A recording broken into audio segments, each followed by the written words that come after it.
তওবার 2 রাকাত নামাজ পড়িও আর আল্লাহকে সামনে হাজির মনে করিয়ে বলিও, মালিক গভীর রাতে কেউ নাই, তুমি আমার মালিক, আমি তোমার সামনে হাজির।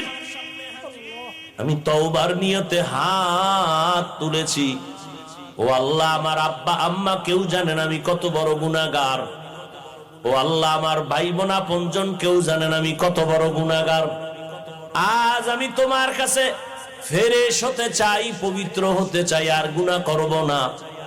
হুজুরেরা বলছে তওবার 2 রাকাত নামাজ আমি পড়ার জন্য রেডি।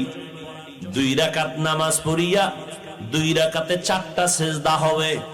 সেজদার মধ্যে যাইয়া প্রত্যেকটা সেজদায় এমনের নামাজের মতোই 2 রাকাত নামাজ, শুধু সেজদায় গিয়ে একটু ভিন্ন দোয়া। সেজদায় গিয়া প্রত্যেকটা সেজদায় তাসবিহ পড়ার পরে সুবহান রাব্বিয়াল